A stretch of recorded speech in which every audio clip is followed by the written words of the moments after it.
Hello everyone, my name is Adriana Shaughnessy and I am here on behalf of Miss McDermott's media production class to interview Dr. Jacobs, the founder and leader of the Harbor School for Women's History Month.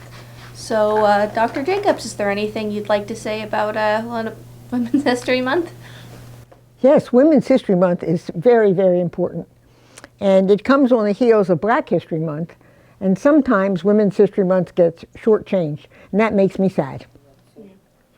Well, there is a lot of things about Women's History Month that people don't realize. So, for example, after the Civil War, African American men got the right to vote. And that was in 1865. But you noticed I said African American men got the right to vote. Women did not get the right to vote until 1920. So that was a much longer time. The other thing that people don't necessarily know is we all think it's lovely when women get married and they change their last name. But why do they do that? Well, it's a sign that now the woman no longer belongs to her father. Now she is the property of her husband. So women, by changing their name, are actually changing ownership of who owns them. That is also why, in a wedding, the father of the bride is often saying he is giving the bride to the groom. And as part of the wedding ceremony, there's usually a statement, who gives this woman to be married to this man? And the father says, I do. And that's the change of ownership from being owned by the father to now being owned by the husband.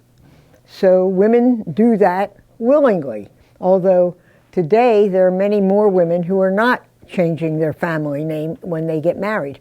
But women don't generally understand that that represents a change in possession. And women, many modern women, are unwilling to be possessed at all. Also, up until relatively recently, it was very difficult for a woman to get a credit card in her own name. So she had to have a credit card in her husband's name and get her husband's permission to use the credit card. There is also a tradition in our country that the little woman stays home and minds the house and takes care of the children. And the man goes to work. My own mother used to say, it's daddy's job to buy the bacon and it's my job to cook it. But now many women don't accept that, and they also want to go to work, have a career, and have their own money. Say hi. Coco's terrapin collar reminded me of another thing. So up until not terribly long ago, women's sports in college and high school were not funded at all. So you didn't have any women's sports teams. Then we got a thing in Congress called Title IX. And Title IX said that women's sports had to be funded the same as men's sports.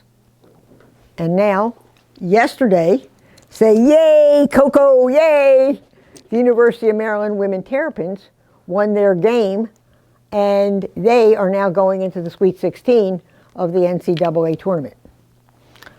So there are many, many instances in our history, and still today, of women being second-class citizens. So it's very important for young women to take their place in our country and in our society. And it's happening, because right now, the number of women who graduate from college is slightly more than the number of men. And that means that there will be more women coming into many professions that used to be primarily men only. Now you see a lot of women doctors, a lot of women physicians, and you see men as nurses. So that's a wonderful thing, because it means that both genders are entering into professions, and professions are not resigned for just one gender. So Women's History Month in March is very important, and we have a lot of history to learn about, and I hope you all go forth and learn it. All right. It's really important that we have months honoring all the different people out there, and unfortunately a lot of people think that these months, aren't needed, but they really are, because we have to highlight the importance of people of color, women of color, everyone in history, and the important things that they gave us, because if we didn't have them, we wouldn't have a lot of the things that we do now. So people, I think, seem to forget to thank those who are important, and it's not just the majority.